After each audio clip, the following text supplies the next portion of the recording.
Welcome to Sacred Synergy. Today is Saturday, July 18th, and this is episode number 15 featuring Badir Awe. Badir is a filmmaker, producer, entrepreneur, and the founder of Awesome Productions Ltd. He founded Awesome Productions in 2014 after finally embracing his calling as an artist.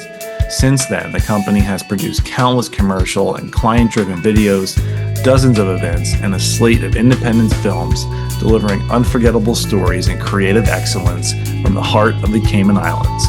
The company has fostered opportunities for Caymanian creatives and established Awesome Productions as a key player in the island's creative scene. We'll cover this a bit in our conversation, yet Badir and I met in 2018 when I had first published my doctoral dissertation.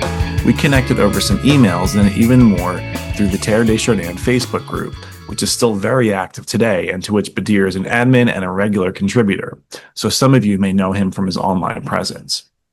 Badir was kind enough to invite me on his podcast in Cayman a few years ago, so it was good to both catch up with him and to get to know some more of Badir's story and hear about the value he was providing to the world through his creative art of filmmaking and production. We cover a number of topics from Badir's journey into filmmaking, life in Cayman, Teilhard de Chardin, Bitcoin, and beyond. One of the things that struck me most from our conversation was Badir sharing about the emergence of the artist within himself. I'm a firm believer that we as humans are called to be co-creators in a process of creative transformation. This is something that I've been thinking about in relation to my own work and how it might evolve. So be sure to check out Badir's podcast in Cayman, which is a creative deep dive into storytelling, culture, and human behavior. And if you are in need of filmmaking or production services in the Cayman Islands, be sure to check out Badir's company, Awesome Productions. Finally, please remember to purchase my book, Sacred Synergy, which is available through Paulus Press and on Amazon. And if you have purchased it, I'd be so grateful if you could leave a review, as this really helps to support and to boost the book within the algorithms. And you can also support the show by sharing with others who you think would enjoy the content. And those wishing to donate to the show and my work can certainly do so by visiting andrewdelrossi.com/about and clicking the links at the bottom of the page. I'm very grateful for all the support that you may give the show in any form. And I'm just grateful for you tuning in, giving your time and attention and listening. Hopefully it's benefiting you in some way. And with that, it's time to enjoy this conversation at the heart of evolution with Badir Awe. Badir, welcome to Sacred Synergy. Thanks for having me, Andrew. It's good to see you. My pleasure. You invited me on your show a couple of years ago, so it's only proper I return the favor, have you here. We talk a little bit about Teilhard, talk about all your gifts that you're sharing with the world, so grateful to be with you today. Thank you. I'm happy to be here as well. Well, please introduce yourself to our audience. Tell us who you are and what you do with most of your time in the world. Sure. My name is Badir Awe. I am from the Cayman Islands, literally born and raised here. People do live in the Cayman Islands. People are from the Cayman Islands. I'm one of them. And I'm a producer, so I produce films and video content. Yeah. Thank you. Yeah, we met, I think it was probably in 2018 or 2019. I had just written my dissertation, and I think through the Teilhard forum on Facebook, you got my contact and you asked for it. And then we kind of started this relationship that we have, which has primarily been it has been totally online. We've never met each other in person, but we've connected a couple times over Zoom, which is cool. So this person that brought us together, Teilhard de Chardin, I've said enough about him on my end in terms of all the episodes and stuff that I've done. So who is Teilhard to you, and how and when did you first meet him? So Teilhard is my intellectual hero. You know, he is definitely the guy that has sort of stimulated me intellectually more than anybody else. And I met him through a book called, maybe it's called Footprints in a Darkened Forest, and it's by Fulton Sheen, who's a very famous American bishop. Was he a bishop? Maybe not. At least a priest, but he obviously had a show in America that was pretty big. That was before my time, and I never watched the show, although I've seen it since then. But I used to read his books, so I was always into theology. I was always interested in the question of God, raised Catholic, and I don't know how I found Fulton Sheen, but I really, really loved reading his books. And in one of his books, Footprints in a Darkened Forest, he had a chapter dedicated to Teilhard de Chardin.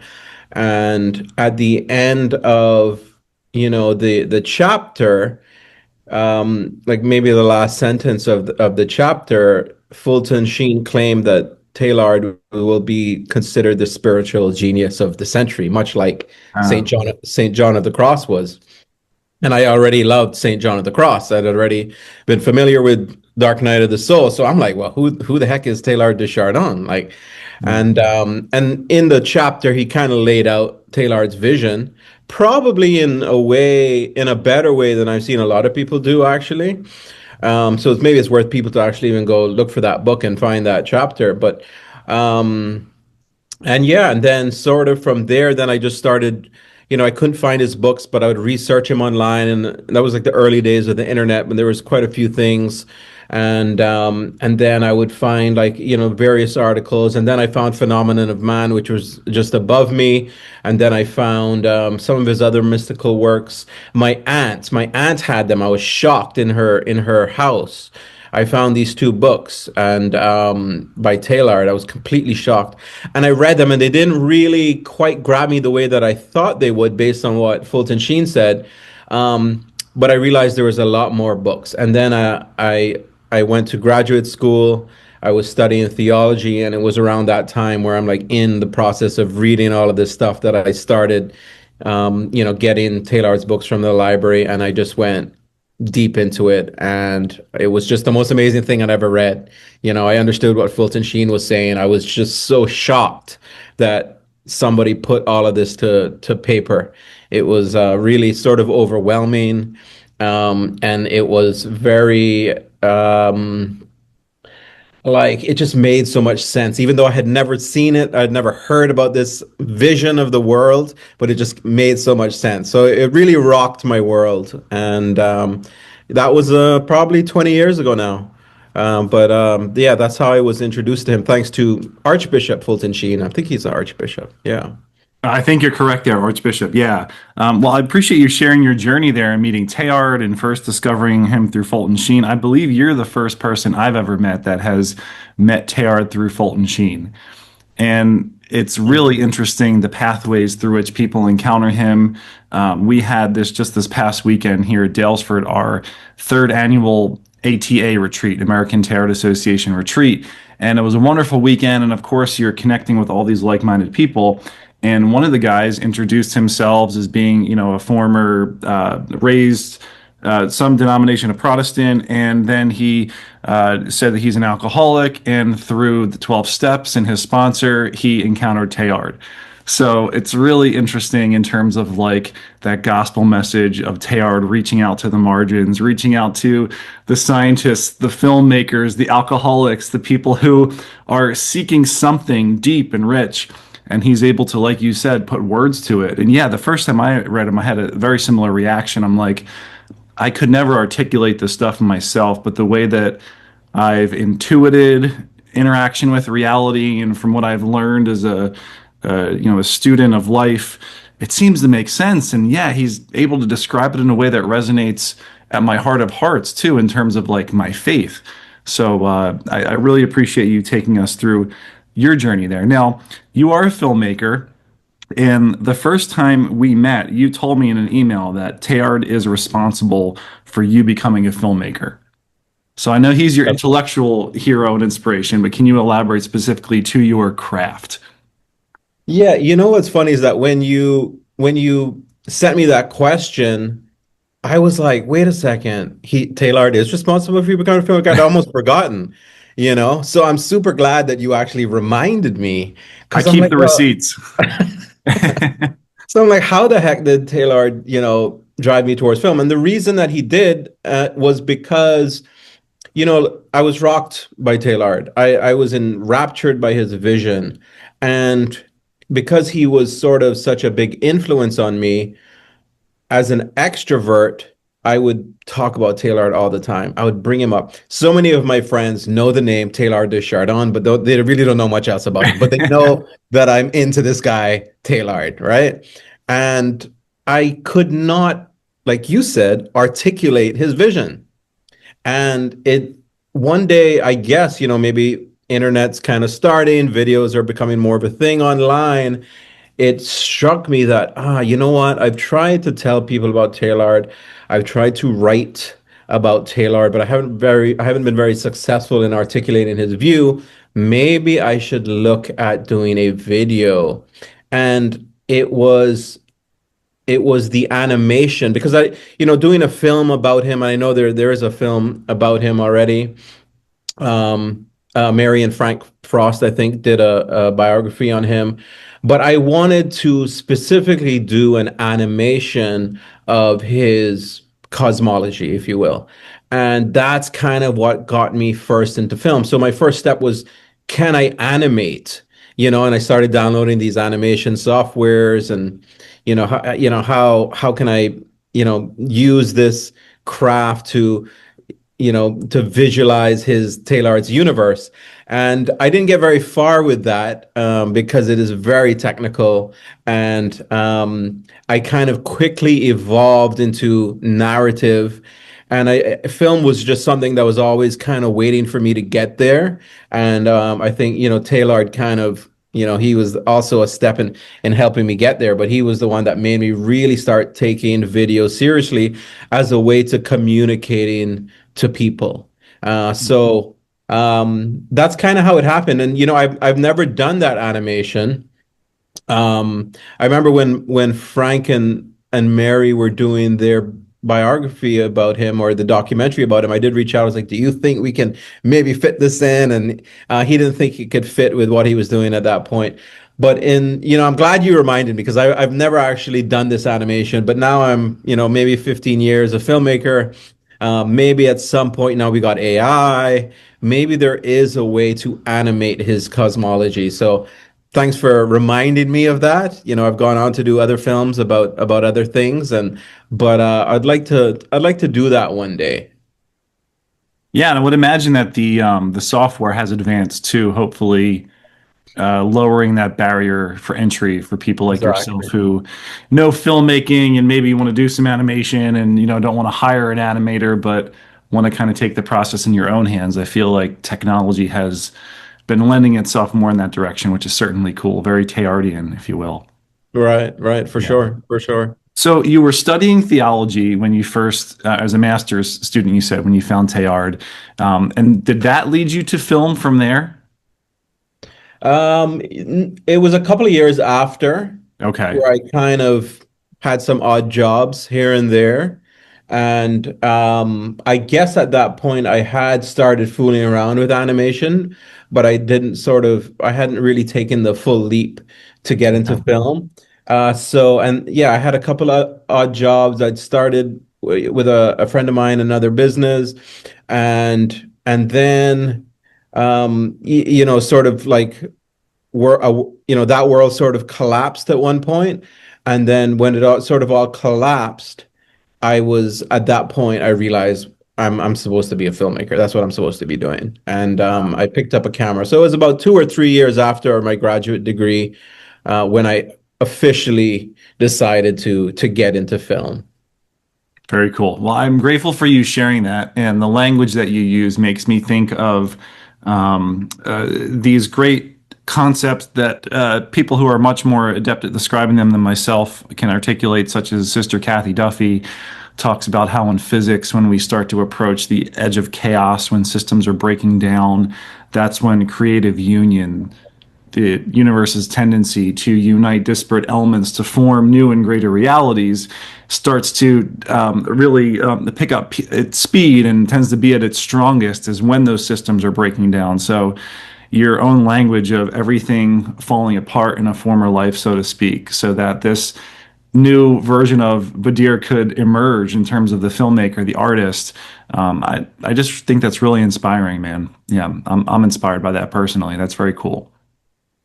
Thanks. Yeah, it's funny how that is when things collapse, and sometimes that kind of needs to happen. You need to shed that old life, and maybe that's how it's going to be when Omega Point actually penetrates in the fullness of this world.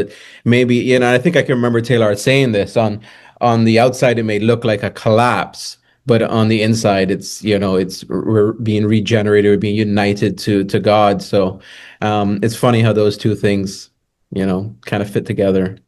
Yeah, and you began by mentioning. I'm sorry. No, Yeah. I was just finishing the point.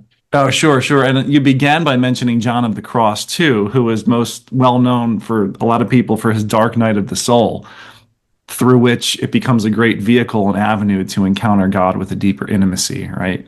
Right. It was almost a prerequisite. You have to go through that dark night, which is thanks, St. John of the Cross. That's great to know. Well, and Yeah, even before him, right? There's no Easter Sunday. There's no resurrection on Easter Sunday without the cross on Good Friday, right? exactly. And Exactly. that waiting period in between on Holy Saturday where it's just the contemplative silence, right? Nothing's happening. Interesting. Yeah, that's an interesting point, actually, that those days of silence there. I wonder what that, I could probably reflect on that a bit more. Yeah, yeah, it's a very profound pause for sure. So you were talking about how your initial goal with being inspired by Teilhard and being a filmmaker was to take his cosmological vision and animate it and portray it in some way on film. Have you been able to take his vision in some way, maybe in your other productions that you've done, and maybe concepts from Teilhard's vision? Have you been able to share that, and has it been easy or challenging? Yeah, so I think in a certain sense, not quite yet. I mean, I Hmm. think Taylor obviously he was a Catholic priest, and as a Catholic, I sort of always have theology in the forefront of my mind. I have the idea of God in the forefront of my mind. I have the idea of humanity, personality.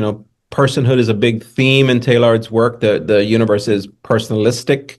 We live in a personalistic universe. That's one of his essays, and sort of so that theme, those themes, those more Catholic theological themes, I've kept in the forefront of my work. And I have to say that I haven't really sort of done a film that has really focused and honed in on these concepts. A lot of times, sort of how my films happen is somebody sends me something that they've written, which I resonate with. And then from there, I help them produce the film, and then we take it to completion. So a lot of times it's someone else's idea that I sort of come aboard to sort of help, birth it. But the as we're sort of writing the script and writing the stories, because as a producer, I do help administrationally and logistically, but I also I'm very much involved creatively. If I'm not involved creatively, it's a little more boring for me. But when we're writing the scripts, when we're writing the stories, we're thinking very hard about the personality of these individuals, right? Which was maybe, indirectly is a big theme of Teilhard de Chardin, understanding who the person is, right? Who are you? And then sort of how does that come out in the script? How does that come out in the action in the script or the dialogue in the script? So while I haven't sort of done a magna opus of, my Teilhard film, which I would perhaps love to do at some point. It's sort of in smaller ways, maybe characters, individual characters, or just small thematic references throughout the film. I've been able to, express Teilhard's vision, but it's never in the sense that this is what Teilhard believes. It's just a story with characters that touch on the same themes that he touch on, and it's making films is challenging. It's definitely never easy to make a film. There's a saying that every film is a miracle, and I do kind of believe that, having done quite a few. It's always a bit of a challenge to do a film, to bring all of these pieces together in a very precarious moment, because there's always a moment in a film where everything can collapse, and it can sometimes the collapse is contingent on something that you don't really control, and sometimes films have collapsed that I've worked on that just never got done. So there's whenever you're doing a film, there's always that moment where everything could sort of collapse. Maybe you're waiting on this particular location that's going to say no, or and when they say no, that sets you back 2 weeks, and then that means that this actor can't be involved anymore, and then things just start falling all around you, right? So It definitely is challenging just doing a film, and yeah. I never knew that. Or I mean, I never put those pieces together to think about all those components of filming, from actors to location to staff to equipment, all these things. I'm sure you need to get permits and stuff like that if you're doing thing in public spaces, right? Um, it's Yeah. very much the process of creative union, whereby, like you said, you're kind of always hinging on this possibility that this might not work out because if, oh, I don't know, say the weather does something unexpected, right? I'm sure that could have a huge impact on what you're trying to do. Yeah, definitely. That is one of the things I think that people don't realize. And you don't realize until you actually try and do a film, and then you're like, wow, we really need this to come through. Otherwise, it's going to set us back, and things start falling apart. And it's kind of like having a lot of stuff in the air at the same time, and just trying to keep them sort of all up, because then kind of when one drops, then you start panicking, and other things start dropping, and it is definitely a creative union, and that's why I love film, because you have to work with so many people to actually finish the film, whether it's the writers and the actors and directors, or the makeup and I mean, cameras needs a whole bunch of people behind camera. You need to light. It is very much a creative union process, and we have a company called Awesome Productions. We produce all our films through this company, and the our mission is creating stories together, and that's really why we love what we do, because we just love working with people. It's something that we really enjoy. That's beautiful, man. Yeah, and I like how you highlight that concept of personality being so central to what you're doing with your work, as well as to Teilhard's larger philosophy, because that's really what gives the flavor and character to our lives. I mean, consciousness is this very interesting thing whereby it's not local, I think, to any one brain or organism or anything like that, but something we're all kind of conduits of. I don't know. I'm just kind of speculating, but our personalities, right? Our personalities are what allow these beautiful interactions between peoples, between, I mean, all facets of reality. I think Teilhard, or no, it wasn't Teilhard, it was Carl Jung, the psychoanalyst, who talked about how the meeting of personalities is often like a chemical reaction where there can be an explosion, there can be like a little puff of smoke, or maybe nothing happens. And yeah, I'm just making that connection between what you're saying and Tara's vision, and how that's really what drives us to Omega, right? Is this union of not just elements and energies, but really of personalities at this point, right? Those cosmic energies of evolution have condensed themselves in the spirit of the earth. And then that's been ramified even further now in human energy. And it's like, all right, you're big kids now. Like, you can start to do this on your own and realize you have agency in this. So I really appreciate you explaining how that process is working as a filmmaker and as a film producer. Yeah, and I'm glad we're having this conversation, because it's making me think a little bit more deeply about the work that we do as filmmakers when we work together like that.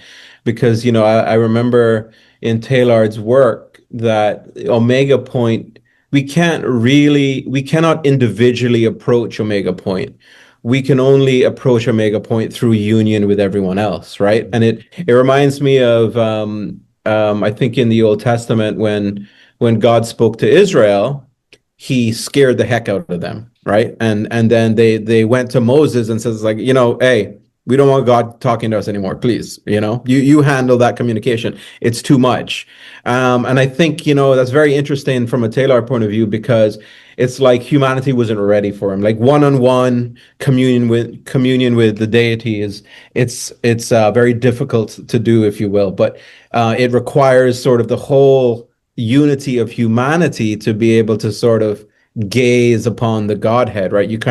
We're all working together. We're all sort of uniting our energies together in order to talk to God, in order to see God. So I'm glad that you're discussing this, because it's helping me be a little more appreciative of the craft of filmmaking, which is sort of similar to, global humanity coming towards God. Definitely. It's just how my brain is wired in that theology mode, I think. kind of always looking for a deeper connection in some sense. So you mentioned global filmmaking and living or filmmaking and living in a global world.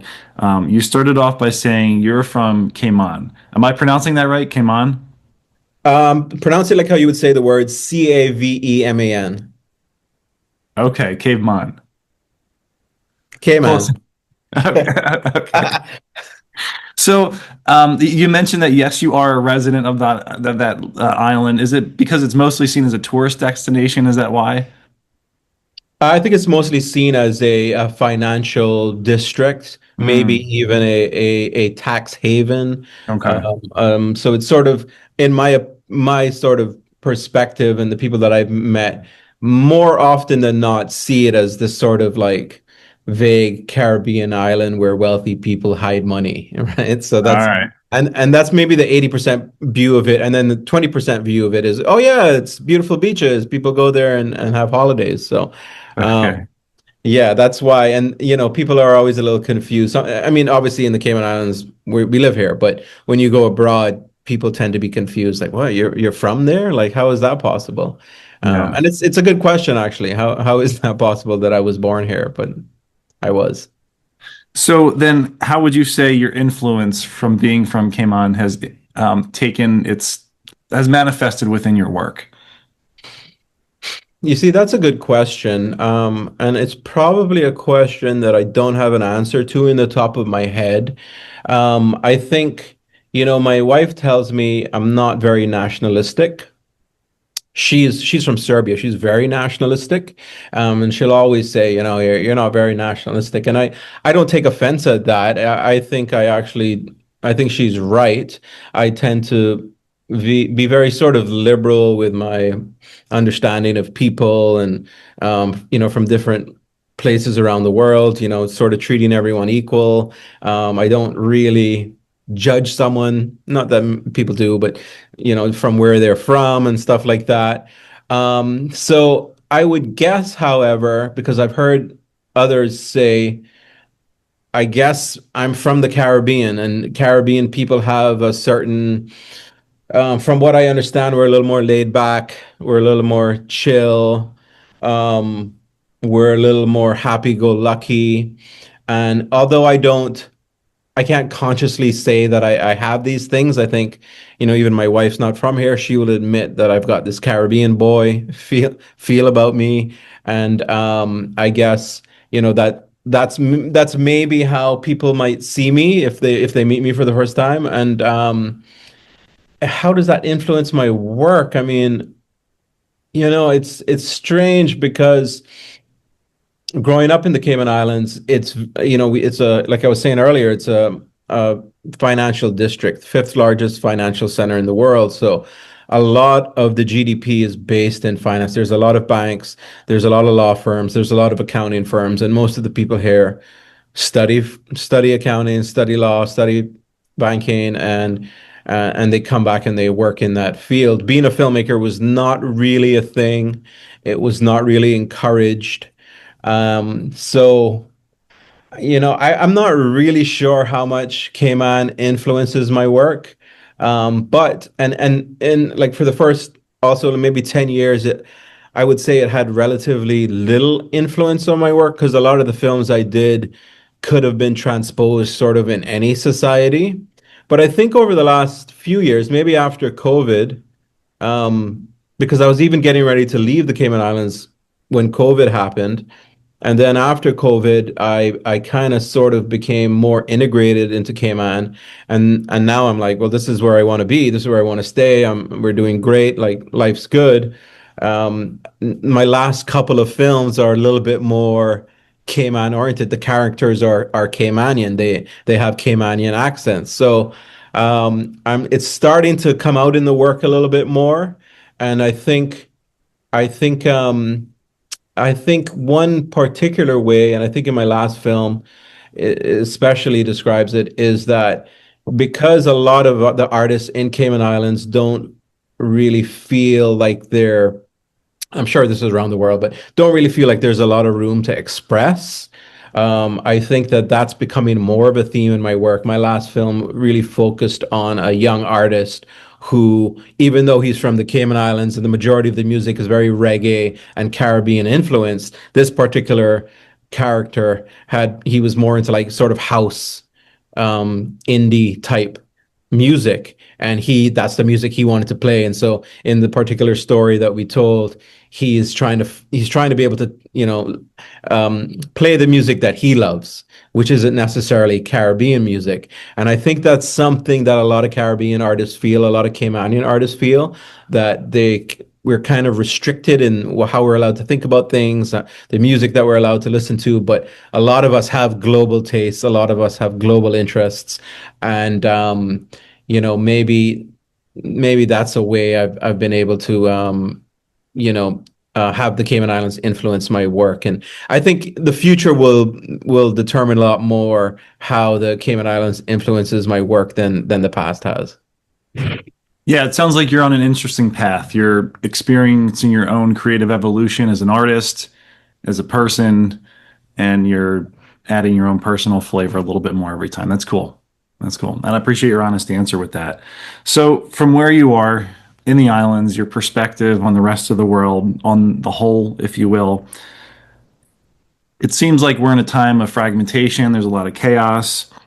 What allows you to hope, and what allows you to see union in the world? Teilhard de Chardin. I think, everything ever since I became familiar with Teilhard, I've sort of always been optimistic after that. Nothing stops the evolution of humanity, right? Nothing stops the unveiling of Omega Point. As a Christian, nothing stops the resurrection. Nothing stops the kingdom of God. The heavenly Jerusalem will descend. So I've sort of always been optimistic, I guess. Being a Christian, I think as a Christian, you should be. Maybe there's some Christians that might disagree. I do understand that the world has been judged. We did crucify the Son of God, and we thought we were doing something good while we did that. So there is a lot to despair about. There's a lot to worry about when it comes to humanity. But I guess because as a Christian, as a Teilhardian, I know that when the final curtain drops, God's here and we resurrect to eternal glory. I still sort of, that hope just sort of always lingers around me. I think in recent times, obviously, I think with the last decade around the world, we see a lot of division. We see a lot of violence. And I think in the last couple of years, where I've really found hope is AI, which I know a lot of people also probably wouldn't agree with. A lot of people are, scared of AI. But I listen to a lot of AI podcasts, and just sort of the more I listen to them, I'm like, wow, it's making me a lot more hopeful, and sort of the darkness is kind of fading away with the promise of AI. Just, the productivity that it can bring, the creativity that can bring. I really feel that, along with Bitcoin and the crypto world, can really make the world a better place, as scary as it may be right now. So those things give me hope, I guess.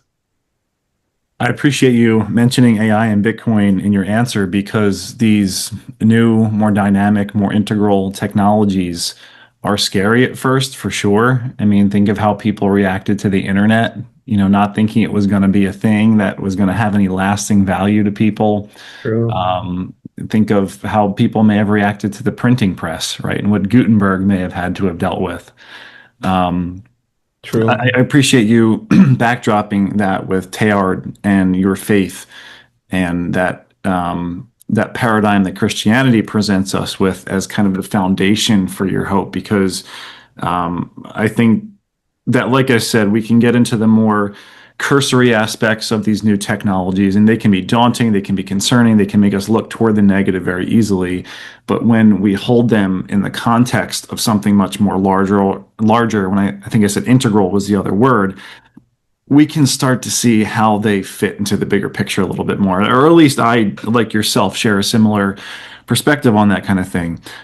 So are these topics like AI, transhumanism, cryptocurrencies, or Bitcoin in particular? I like to specify Bitcoin because it is quite special regarding its use case in terms of other cryptos. But I guess I'm a maxi in that way, I guess you could say. I like the subtle nod. But are these topics that you've sought to integrate within your work at all yet? Yeah, I mean, I don't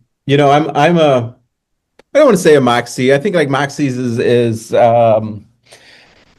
it used to be a lot of people would consider themselves maxis. I'm definitely open to other things that cryptography can bring us, but Bitcoin is very special to me, and I have been working on a Bitcoin script about Satoshi Nakamoto, and I've been developing it, actually using AI to sort of generate some different scenes as I write the story. I think it's an amazing story that Satoshi Nakamoto did, even his personality and what he understood. And so definitely these are themes that I would like to explore in my films. And like I was saying earlier, I feel like film is very difficult. And I feel like, for the first decade or so, I was just sort of learning how to do it. I maybe finished about a dozen films, but still a lot of the times I'm still just sort of learning. So I think in the future, I would really love to more directly and specifically, concentrate on something that I particularly choose to explore. And I think I definitely would love to incorporate, transhumanism and especially Teilhardian ideas, because I do believe Teilhard was onto something. I do believe we live in a convergent universe. And I think people just don't see that. People don't realize that. And it sort of bugs me that they don't, because it just seems, so obvious to me that, the universe that we live in, people get lost in the galaxies and the stars, and we go outwards and it just never ends. And we're like, oh, we're meaningless in this vast universe. But, when you understand that the universe is actually convergent and things aren't going outwards, or even if they are, what's especially happening is consciousness is converging inwards. And that's where we need to focus our eyes. And to be able to produce a film that can articulate that vision would be pretty amazing. So those themes I would definitely love to explore. And in terms of the technologies themselves assisting us, like I was telling you just now, we use AI all the time now in our work, and we've totally, accepted it. We're open to it. It has made us more efficient. It has made us, finish films quicker, and it has helped our company. So these tools we're definitely using. We got our first payment in Bitcoin this year, so that was pretty exciting. And so yeah, in terms of the themes, definitely going to explore these themes in our work, and we're definitely going to use the technology to help us accomplish the work. Thanks, Badir. I'm grateful for you sharing some of your own personal examples there. Um, you commented earlier regarding faith being such a heavy influence for you when it comes to having a disposition of hope toward the future and the present.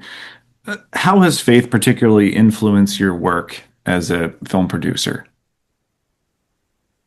What's funny is that I don't know if this is just a Cayman Islands thing, but the a lot of the filmmakers and the video content producers in the Cayman Islands tend to be Christian. And it just struck me a couple of years back. I just started more and more people who get into film.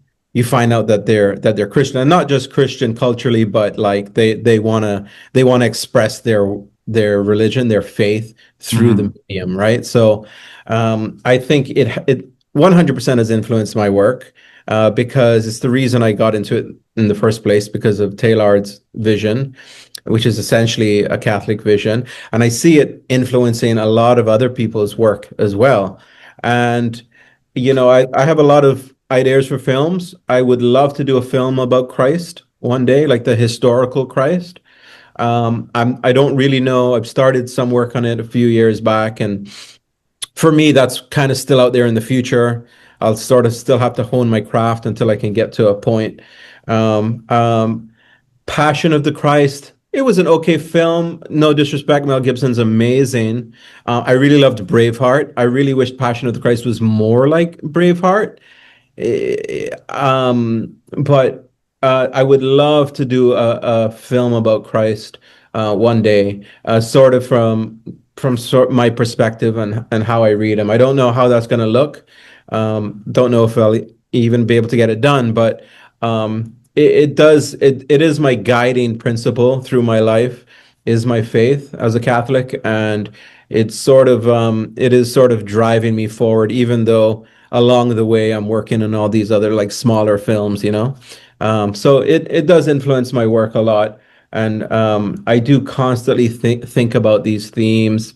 Aristotle was also a big influence on how I approach films. I know he's obviously not a Christian, but a lot of his works were obviously, subsumed into the Christian theology, if you will. And one of his books, The Poetics, was a major influence on how I look at story and how I sort of craft these films. So I'm very grateful for my faith. My mother, I remember she said once that, her faith was probably the best gift that she ever had in her life. And I think I would agree the same. It is truly a great gift to be given the Catholic faith. Beautiful, beautiful. Thank you.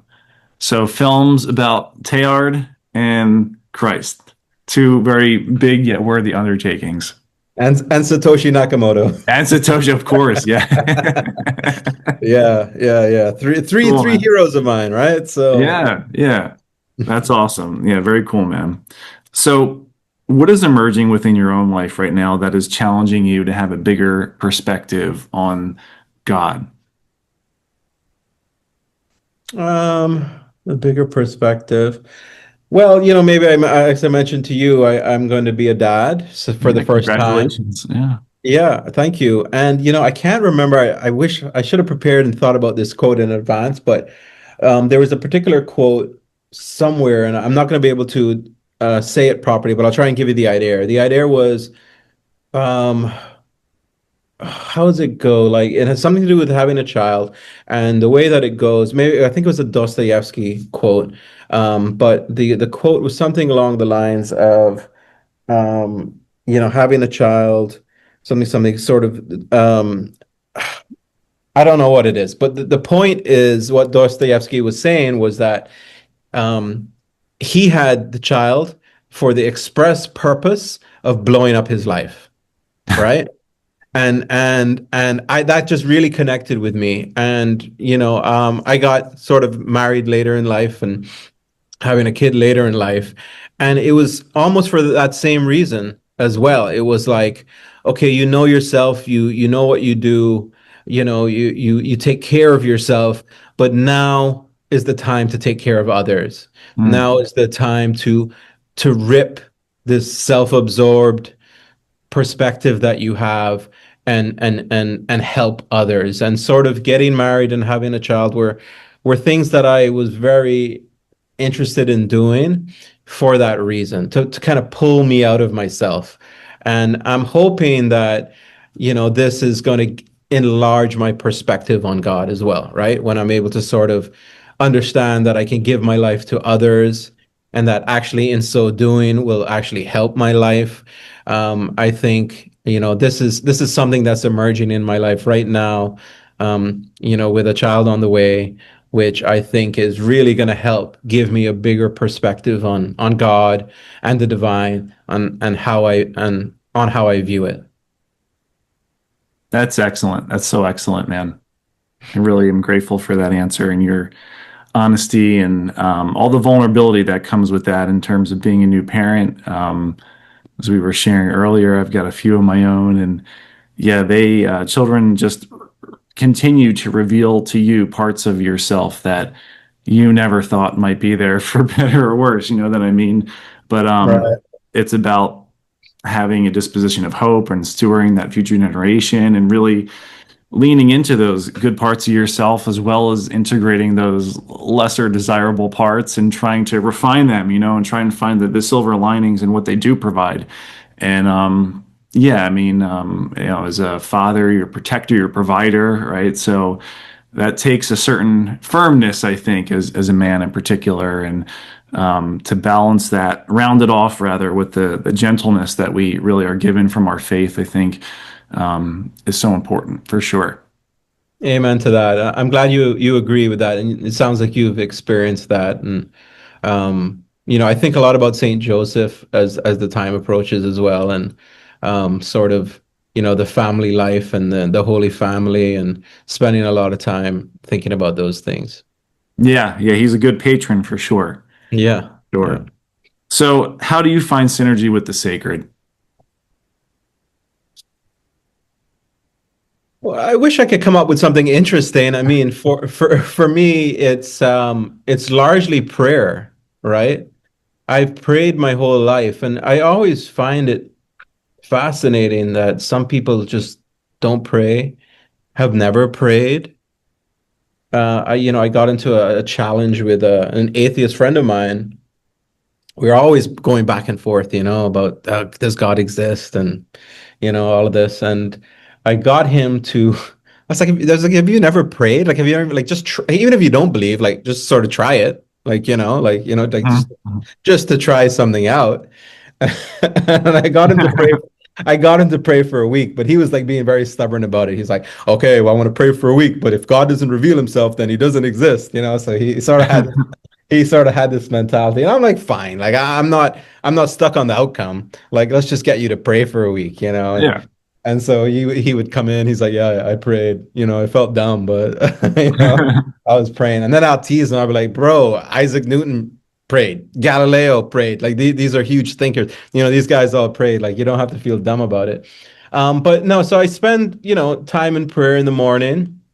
And then obviously in the evening, I go to weekly mass. That's probably where I find my the most synergy with the sacred is through mass and through the Eucharist.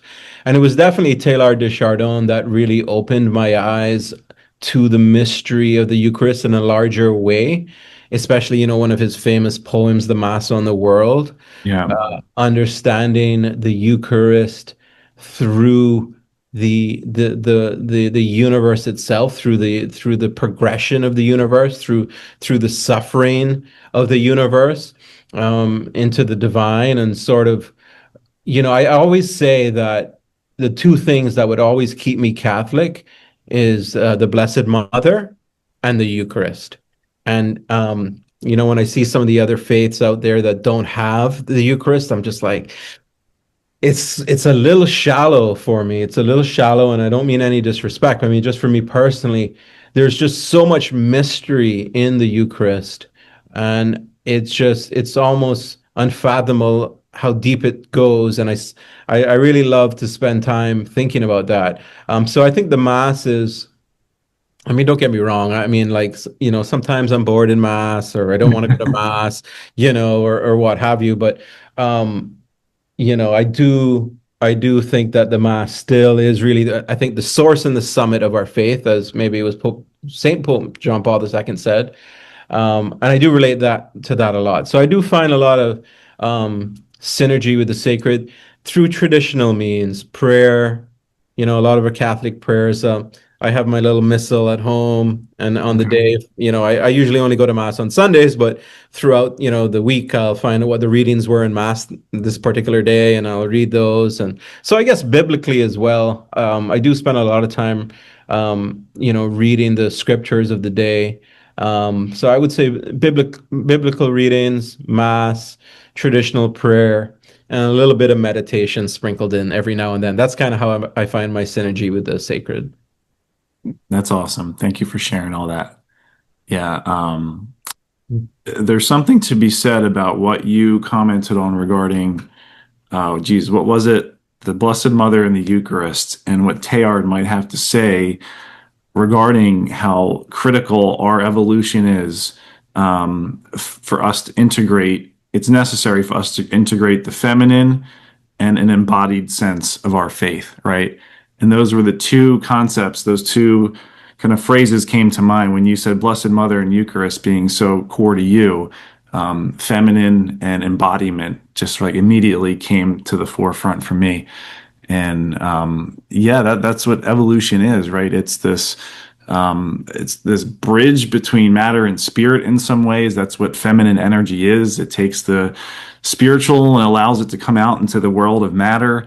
He talked about how, you're expecting a child soon, and that's a beautiful experience of that embodiment in some way. And really grateful for you sharing that example. And just that's really, it moved me when you said that, because those two images came to mind, and Teilhard came to mind, of course, and just all the questions. And I appreciate you using the word mystery too, because I think that's really something that people can overlook when it comes to faith, and therefore their practice of it through religion and certain practices of spirituality. They can maybe just look for answers or a sense of finality or certainty, and really the purpose of the religion is the scaffolding to take us further into mystery in a way. I'm very grateful for your answer there. So grateful for all the information and wisdom and experiences, especially. I really value you sharing your personal experiences and interests today on the show. How can people connect with you and find out more about your work? And do you have any upcoming projects or productions or publications or like that you'd like to talk about? So I guess probably the easiest way to find me is LinkedIn. It's funny, most people give their Twitter or their X, and for some reason I've just never been able to like Twitter or X. So I've never really done that. I have had my Twitter account for a while, and it's just sort of always, I just get kind of bored of it. I think we all have our favorite social medias. Our website is awesome.ky. Really simple, like the word awesome.ky, that you can find our company there. There's probably, if you go to About Us, you'll find me there. You'll find my podcast there. Or you could just search for me on LinkedIn and sort of find me there as well. I do have, Instagram and stuff like that, but maybe the easiest way is either LinkedIn or just go to our company website, awesome.ky, and check the About Us page, and you'll see a photo of me there, and my podcast, and you can listen to my podcast and my episode with Andrew. And in terms of upcoming events, no, we just finished a film a couple of weeks ago, a short film called BPM 345. 345 is the area code of the Cayman Islands, so there you go. It's Cayman, is influencing my work, and it's about a DJ sort of trying to find his way in the world, and so that you can find on YouTube. We didn't do a premiere or anything like that. We just put it straight up on YouTube, straight up on Instagram.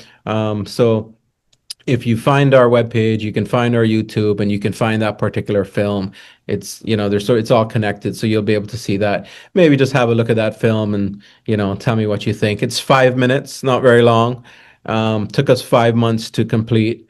And then, we'll see what's up. I don't have anything in the sort of immediate future, but the Bitcoin movie would be really great if I could get that up and running. And we'll see, and hopefully we can do a movie about Christ one day as well. Excellent, brother. Thank you so much for connecting today. Like I said, it's been really a treat to be able to hear and sharing your experiences that you've shared as you've become more conscious of your own personal evolution, as well as how that connects to the big picture of evolution. So, I hope that you serve as a good example for others. I know that I am certainly inspired by what you've had to share here today, especially how beautifully and eloquently you've woven your faith into your words in terms of being so instrumental to not just what you're doing, but who you are as a person and who you're becoming. So super grateful for that, and then just for our connection too. So I look forward to crossing paths with you again soon, and be sure to check out Badir's podcast, his film company, and all of his good work in the world. Thanks a lot, Andrew. I just want to say thank you very much for highlighting individuals and personalities like myself. And it was great to meet you, however it was that we met, almost 10 years ago. Thanks to Teilhard de Chardin. And I hope that one day I get to meet you in person. So thanks for having me. It was a pleasure, and as do I. Hope we get to meet soon.